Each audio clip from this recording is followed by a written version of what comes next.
Hello everyone, welcome back to Series 2 of the Capsule in Conversation. I'm Natalie Anderson, and this series I'll be joined by a whole host of very special guests to talk women, well-being and working it all out. So get the kettle on, find a comfy spot and get ready to join in with our conversation.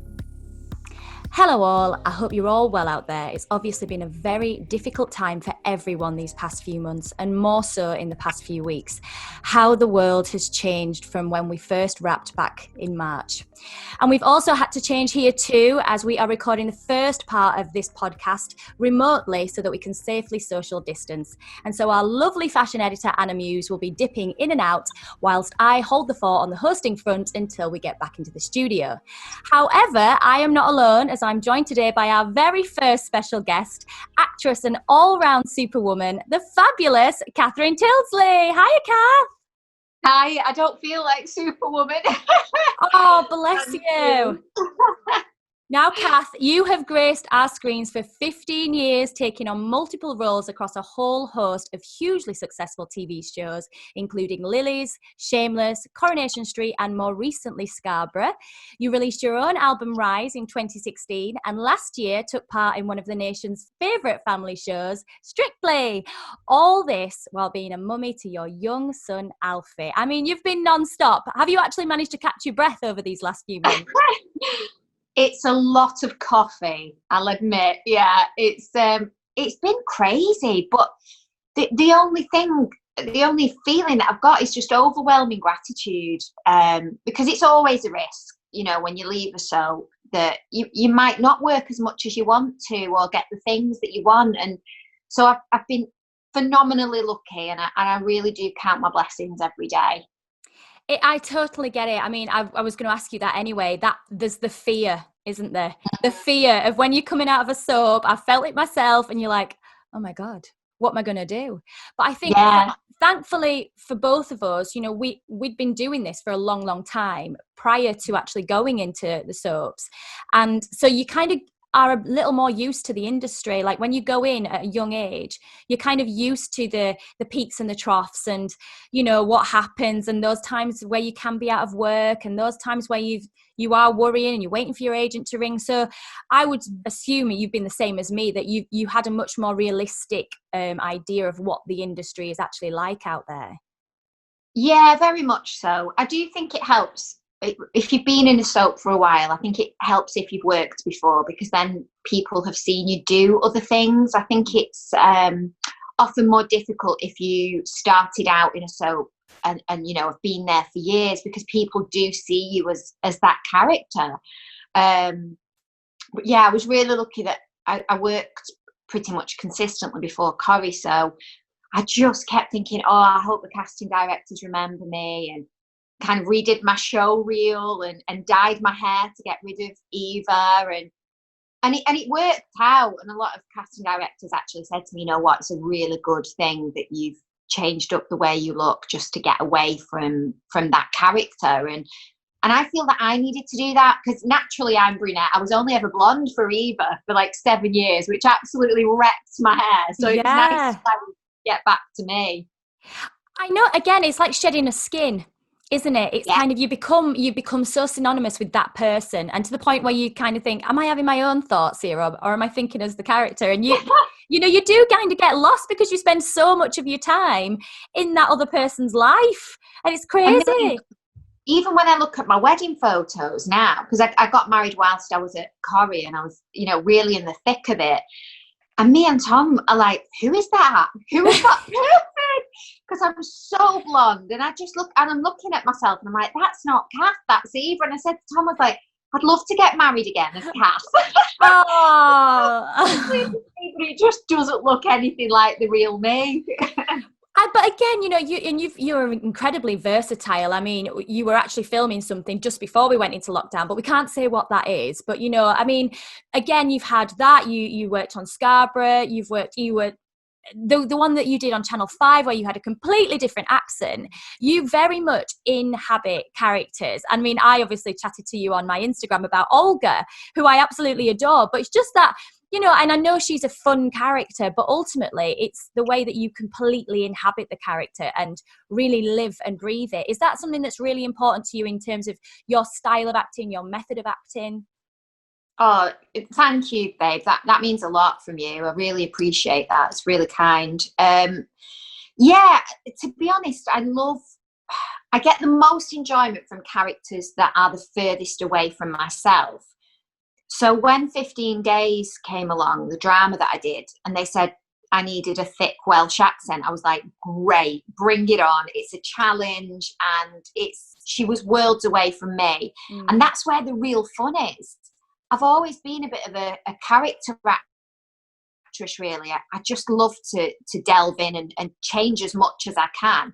I mean, that's the fun part, right? That's what we signed up for. So. Absolutely. I mean, you know, going back to the earlier part of your career in Lily's. I mean, I remember going up for Lily's. This is what I mean. It's like we've been around for a long time, and you know, we could have been sisters. We could have been. It was like it's such a beautiful period piece. And again, is that something that you'd really like to explore, whether it be in, I know obviously at the minute the theatre industry, particularly that side of our industry, is hugely like struggling, but in terms of the period pieces, is that an area that you'd really like to go into for the fun of the costumes and the research? I adore doing period dramas, and I had a phase where I was kind of I don't know, I think when I take my makeup off I look quite oldie worldy. I just look really tired.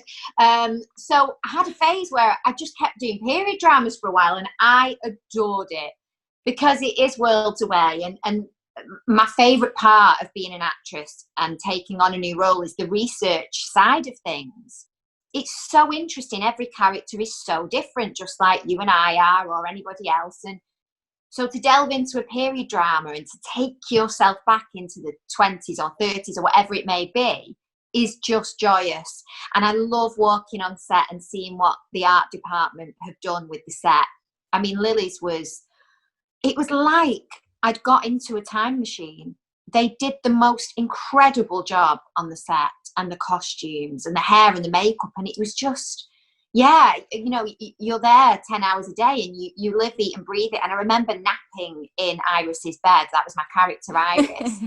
And you just totally become that character, napping in an old 1920s rusty old bed. And you do. I mean, you know, again, I when I did the Royal, and that was set in the 60s, and it was all the fashion and the hairstyles, and we would be sat in makeup for like, you came onto the Royal as well, didn't you? And like we literally just all those 60s hairstyles, and just as you said, the hospital, which was just bizarre, because it was like you say, stepping onto or into a time like machine and going back, and how you inhabit those characters. But something that I love, and I expect this is probably the same for you, given that you have such a keen eye for fashion, is for the costume department. For me, that you'll always find me in the costume department. And I think naturally as actors, the crossover, it does become very natural to us, doesn't it? As you know, to cross over into that area of fashion and into that styling and what the character's wearing, what it says about them, their expression, their personalities. There's a lot of psychology that goes into it as well. Massively. For me, I know every actor works differently, but I work from the outside. So I feel that as soon as I put that costume on, I have to, if I'm rehearsing something, like at the moment I've got a couple of things that I'm rehearsing, and I've got a couple of items that I will put on, or I'll put my hair up, or because I just feel more in tune with the character. And some actors don't work like that at all, but for me, I just find it really helps. It's like a hook straight away. You know, if I put my hair in a bun, I'm such a body. It's just a small hook that really helps me. But yeah, I'm, you know, if I'm doing a shoot for something, or I'm doing an Instagram post, or I'm in character, because I never feel comfortable kind of, you know, if I'm doing a fashion post, I'm never really doing it fully as Kath, because I get nervous about it. So I go, okay, right, for this moment in time, I'm a pin-up girl from the 60s or whatever, and then that helps me feel a bit more confident. I know that sounds really weird. That's not, because I totally get that. Like, as and I've heard a lot of models say this as well, and which is why a lot of models transition into acting as well, because you inhabit a character. You find out what the photographer wants, you kind of need to bring a certain energy to the picture, and for what it's meant to be saying. I do exactly the same thing, and I've more so kind of, with my journey with the capsule and a little bit of self-discovery, I'm feeling a little more comfortable with myself, because I've always hidden behind a character. So I totally get that, in the sense that you theme the shoot or you make it into a little scene. It's what isn't it? Oh, completely. It's always a scene. If I'm doing an Instagram post or whatever, Tom will be like, babe, you've literally like dressed a set and full hair and makeup. And I'm like, I know, but I've got to be in the zone. I've got to be there. But I think that's brilliant. And again, it just shows your dedication to your profession. Like, that's what you do. It's what you were born to do. It's what you love. And the dedication is there. You live and breathe it. And even in this period of time where we've been locked down, which has been so difficult for everybody. And we've discussed this before about people revisiting their creative sides and different, different outlets. For you, it must be that's your creativity. Yeah, absolutely. And very much so, with Olga, with doing little sketches of Olga throughout lockdown. If you lock an actress up or any kind of creative person up, they need some kind of outlet, or else they're going to go crazy. And there's only so much sourdough I can bake, babes. So yeah, Olga's been out and about quite a lot, and that's been a really wonderful outlet for me, actually, because I love to write and I love to dress up and mess about. So it's been a really nice thing for me to do, I think. You do write. You've written all of those sketches for Olga. You've brought them together, brought them to life yourself. It's something that you're actively looking into. You're not just one side. This is what I was saying before about you being very versatile. There's many different facets to you and many different skills that you have. So again, I was wondering, what is next for Olga? Will she be back? Yes, she will definitely be back. I'm doing some work on her next week, actually. I was just so grateful that people found her funny. It's always a risk when you find something funny and then you could put it out there and people be like, what? But yeah, I had so many messages about her. People like, oh, I've been really down and bored in lockdown. This gives me my daily giggle. And so that really boosted my confidence, and thought, you know what, this is doing people good. Was it Patch Adams? It was Robin Williams, the when he played the doctor, and he just kept making everybody laugh. Do you remember that film? Oh, he had it right, babes. I think we've got to find the humour in everything. Definitely. And particularly right now, obviously, we're all going through a really difficult time. And, the last few weeks have been so difficult for everyone. I don't know about you, but I felt like I hit a wall last week, particularly, and I just felt so overwhelmed with everything. And as you say, we have to find those little pockets of hope and beauty and laughter and togetherness. So I think, as you said with Olga, it'd be great to see her back. I can't wait. Thank you. I was just going to say, I think that there are so many people struggling in lockdown mentally. We've had a few really difficult days, but what breaks my heart is when I think about those people who find every day difficult. It just must be completely overwhelming. I've had a couple of days where I've just not wanted to, I couldn't function, I couldn't get out of bed. But imagine being like that every day. And there is this mental health pandemic now, which is terrifying. They're saying that the amount of suicides and attempted suicides have been the equivalent of what they would normally see in a 12-month time period over the course of, what are we on, 13 weeks now? It's been really difficult for some people. It's terrifying, Kath. And I was thinking about this, in terms of bereavement counselling, because like you and me, we've both lost loved ones recently, and I know that our family have struggled terribly as the grieving process. And I just think, and we were relatively fortunate that you know, this happened to us kind of at the back end of the lockdown. But when you think of the people that it's happened to in the thick of it, and I really hope to God there's going to be a lot of support for the nurses, the caregivers, all our NHS staff, and the people that lost people early on, because that is not a normal grieving process. The human connection is so important, and as a family important, you know, when you're trying to mourn, and you can't send people off in the way that you want to, and you can't. My heart, again, like you, absolutely breaks for anybody that's gone through this. It's been so traumatic, and I really hope that the government or these governing bodies step up and intervene and just offer out. It's lovely and everything, you know, that they're trying to bail out at the economy and all this, but then there's, like you said, there's going to be some severe mental health effects across the nation, which will only lead to like anger, depression, you know, again, a failing economy because people can't get out of bed. It's so worrying right now, really worrying. I think we really have to strive to support charities like the Samaritans, Mind, Calm, Bipolar UK, because unfortunately, I don't think the government will do that much about it. I think it's going to be left to us to all support each other. And that can be something as small as picking up the phone and checking on a friend.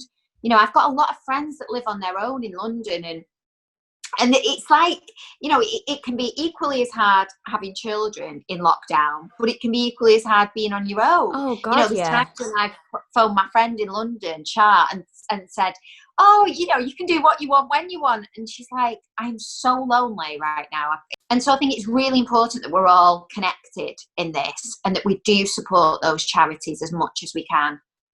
Oh, 100%, definitely. I think you're completely right that it is going to be down to us as a nation and as a general public to step up and really, you know, make sure that things aren't just for a moment in time, they're consistent. This is something, you know, that I'm finding at the minute. I mean, I was going to ask you, obviously, the last time I tried to get you in here was when you were on Strictly on the tour and you'd injured your foot. And I was going to ask you kind of around the movement that's happening at the minute with Black Lives Matter and your relationship with Johannes, and you posted the most beautiful tribute to him the other day.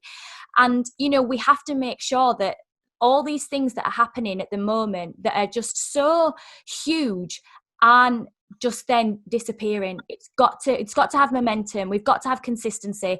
We've got to keep talking. We've got to really just step up. I mean, have you been worried for him? I've been worried for my friends. Massively so. I think there's so much ignorance and naivety. And I'm naive. You know, some of the trials and the things that Johannes has been through, for example, when he told me about certain things, I was like, whoa, okay. And I think sometimes I'm in my own little bubble, and I like to think that in this day and age, we are all equal, which in my head, that's where I was at. I was like, oh my God, no, we're all, you know. And some of the stories that have come out, especially in our industry, are heartbreaking. I can't quite come to terms with it. It's like we're in Southern America in the 1920s. It's just bizarre. And hand on heart, I had no idea that a lot of these things still went on. And so it's heartbreaking. And a lot of my, you know, I've been chatting to a lot of my Black friends, and they're finding this really difficult. And especially because they also feel very differently to each other. Everybody has got different opinions and different messages that they want to get across.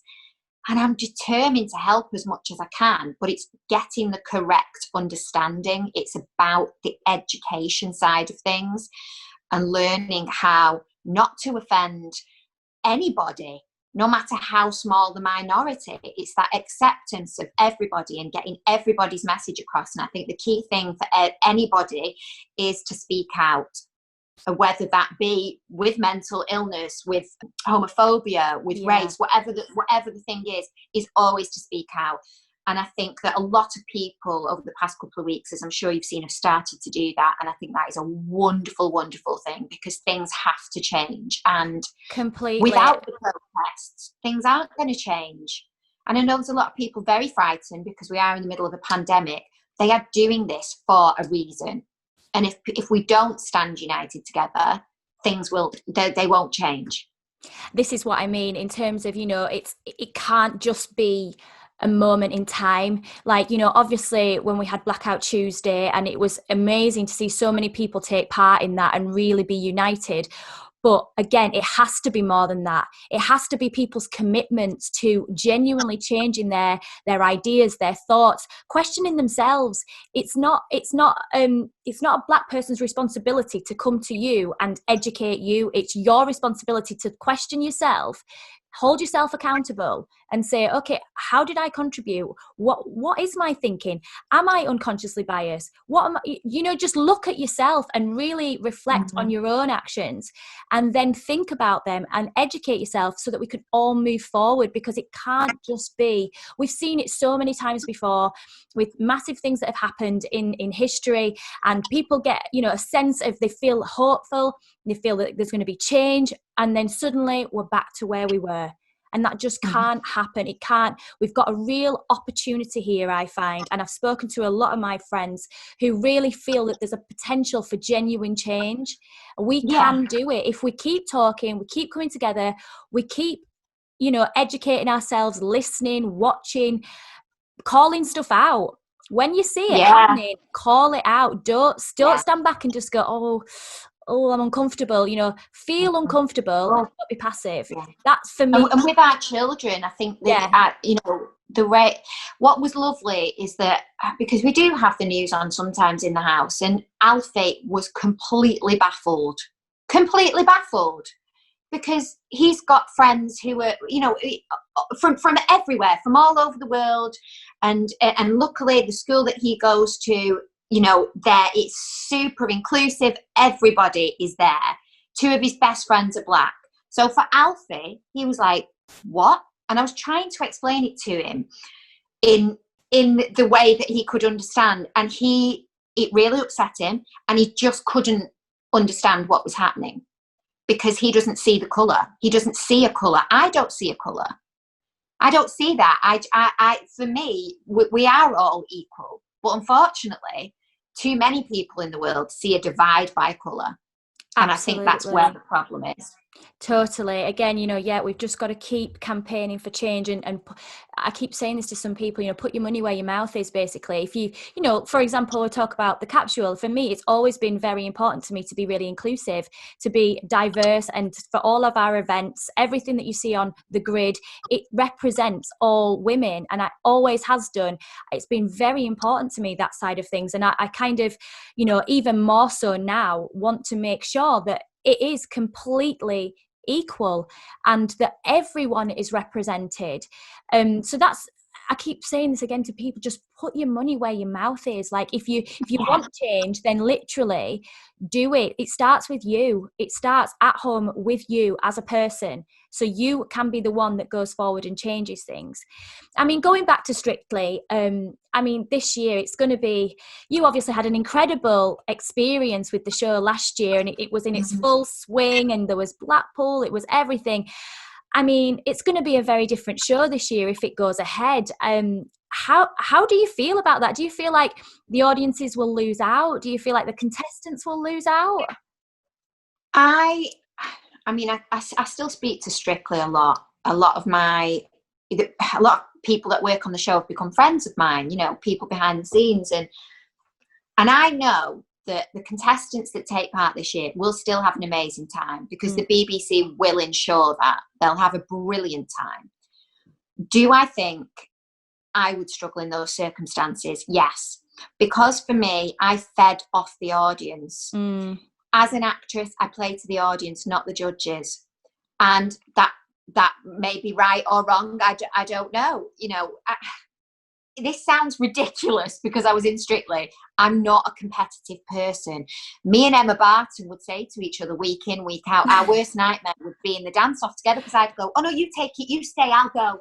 I bet you were there just for the costumes and the sequins and the dancing. I just wanted to make the audience feel something. And if I accomplished that week in, week out, which I hope we did, then I was happy, because I'm an actress and that's what I do. If I made them laugh, great. If I made them cry, great. So for me, the audience was a huge part of it. And if you were having a bad week and the judges were, slating your dance, the audience are the ones that lift you up. So it is going to be different. It's going to be very different. But I'm not just saying this. I do think the BBC will find a way of still making it equally special for the contestants, because that is the show. The show is so special. It's the most difficult thing I've ever done. And the workload is something else. But I had the best time. And would I do it again? Yes, 1,000,000%. It's hard, isn't it? Because as you've just said then, as performers, and essentially that's what they are training you up to do. They're training you up to be, to compete almost at professional levels, alongside your pro dancer. And so much of that relies, as you say, on an audience, the human connection. It's really important. And we've obviously all seen that now.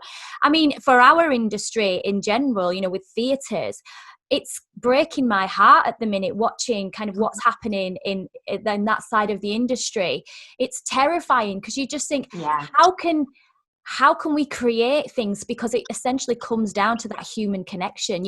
When you hold your partner's hand, when you go in and you're in, an intimate moment in the dance, and the audience love it, and that's what they're drawn in by. And if we can't have an audience with us to fit, that energy is so special. When it's a live performance, regardless, it's such a special energy. I do really worry at the minute that, the state of our industry is what's going to happen. I mean, what are your thoughts about like the theatre side of our industry? It's really sad, because I've got a few friends who are theatre producers, and they don't think that theatres will function properly again till this time next year, which is terrifying. The one good thing that has come out of this in terms of theatre is the live streaming. Yes. Because this gives, although it's not quite the same, there's nothing quite the same as being in the room when two actors are on stage or whatever it is that you're watching. But it is opening up theatre to people who ordinarily can't afford to go. It is opening up theatre to families. There are families sat at home watching theatre instead of mind-numbing trash that might be on the television. And I think that is a wonderful thing. It's converting a lot of people. I've sent messages to my friends going, you have to see this. You have to see this play. I watched this years ago. It's being streamed. Watch it. And then they've gone, oh my God, I really enjoyed it. I would like to see that theatre. So that is a very, very positive thing that's coming out of it. And I think the live streaming is a wonderful thing for theatre. Definitely. It's an amazing thing. And, it's something that I've been considering in terms of other aspects of my business is, live streaming. It might even be that we live stream an in conversation where we do it not like with the panel that we normally have. And again, it's just the reach that you can get, and you can really bring people in. And obviously you can do your Q&As and as you would do it. And for the time being, I think that's, the best option that we've got. It's the best. And again, as you've said, making it more accessible to so many more families. If it's £5 or £10 a ticket to watch something incredible that you couldn't see at the West End, then I think maybe that going forward, it might be an option that you have certain tickets for your theatre goers, and then there is a live stream as well every night. I mean, that might be an option going forward eventually. I think so. I mean, there's times when Tom and I have been in London and we'll go, oh, we'll go watch such and such. And then we'll look at the tickets, and bear in mind, there'll only be two of us down there, and we'll go, what?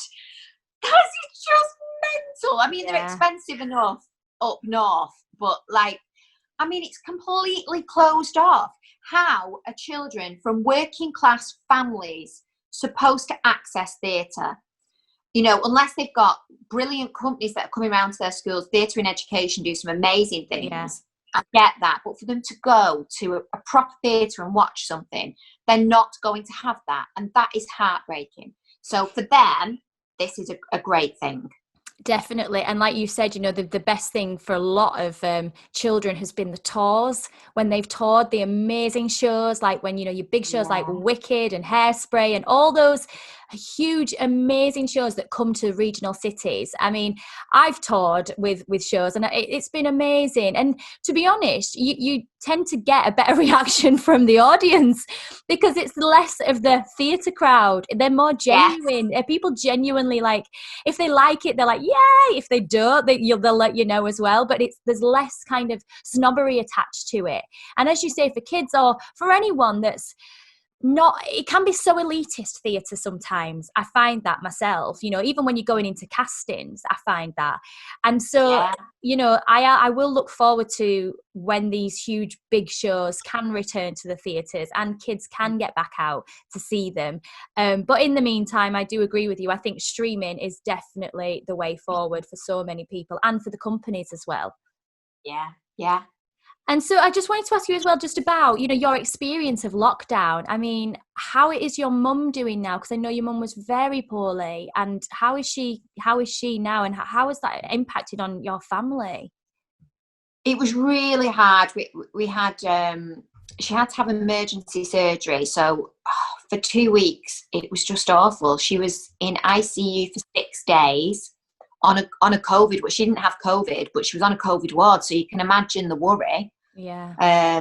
They were constantly checking her to make sure she hadn't contracted it. But as you know, hospitals are struggling for space as well. Yeah. So, and we were just so worried about my dad because he's got angina and he was panicking all the time. And I've never experienced anxiety quite as bad as that.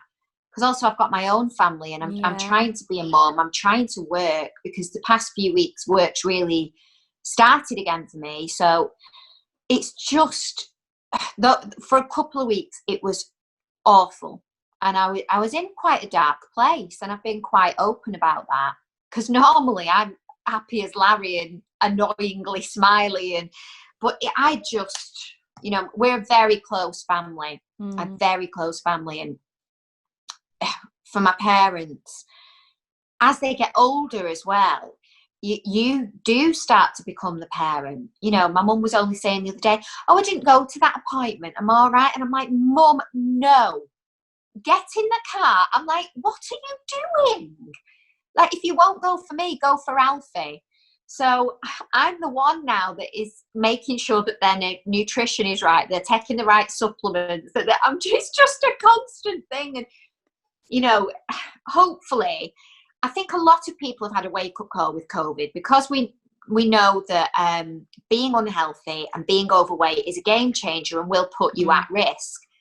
70-75% of COVID cases have been in overweight or obese people, which is awful. But, for my mum and dad, they were both carrying extra weight and they have been bang on with their nutrition.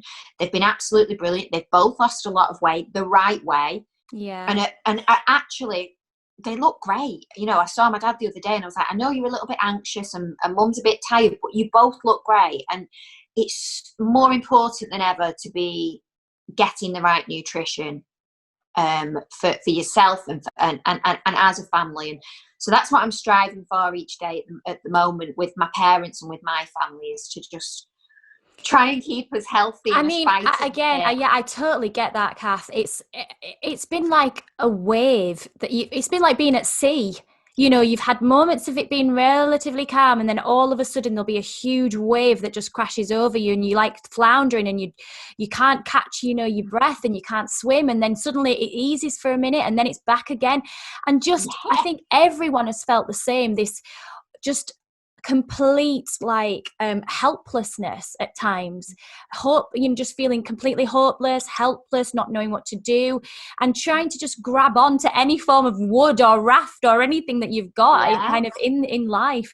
And as you've said, nutrition is incredibly important to you. I mean, it's something that I've learned more about during this lockdown period, because I'd started to kind of take on a bit of a 12-week plan really for my mental health, and nutrition was a big part of it. And I didn't realize how much your nutrition can genuinely affect your state of mind, how much more positive you can be eating certain things. And obviously you, and for Tom, your husband, who's now a photographer but was a personal trainer, so the pair of you are very healthy, health conscious. You've had your own struggles. You've been very honest about it. It's something that, as a family, I think, are you wanting to kind of continue with on that journey, maybe make it more accessible for what you guys know? Absolutely. And, I do talk a lot about food and nutrition, and I don't make any money from it. I'm very passionate about it. And from a mental health point of view as well, it's so important. That is why they call the gut the second brain, because that controls everything, your hormones, whether you are going to fend off certain illnesses, certain diseases, the probability that you could live a bit longer by having the right gut bacteria. It's so key. And so for me, that will not ever change. And don't get me wrong, we have a bit of cake. We love a bit of a treat now and again. Life's too short not to eat some goodies, but 90% of the time we try to, feed our guts really well and keep our weight down and stay active. And that's been a big part of Alfie's life since he was a baby. We used to go trekking with the baby back on when he was tiny, and it's always being a part of things. And he appreciates that in the morning mummy and daddy will get up and train, and he might do a little PE session, or sometimes we'll set up a little obstacle course for him and Tom to do. And I just think it's so important. It blows my mind that food can help stop certain illnesses, and you can add years to your life by some moderate exercise and eating a balanced meal. Why wouldn't you do it? Absolutely. I mean, I've been chatting to my food editor, Frida, and we've got a series coming up. It was due to start actually just before the lockdown, which is Eat Yourself Well. And it's a series that we were thinking about doing in terms of, just providing people with the right nutrition. Her basically telling me as well, because as I said, I'm quite a novice to it. So to be kind of schooled on it and share that knowledge with people, because you're right, there's so much that people don't know. I mean, for you as well, Kath, again, I said before, you've been very open about your journey with your weight and your identity and how you felt about yourself. I mean, do you feel like you've stepped away from now at this point in your life from the person that you were before, which you've said, has maybe in your mind held you back, or in your mind you've reverted back to the Catherine that was, 18? Yeah, I do. It's difficult because I have to work really hard to keep my weight down.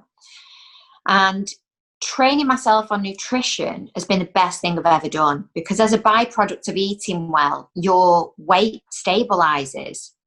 So, I might have a couple of weeks where I'm eating a bit more than usual, or like during lockdown, it's difficult some days to get your 10,000 steps in. Yeah. And as much as we strive, if we've got loads of work to do as well, it is difficult.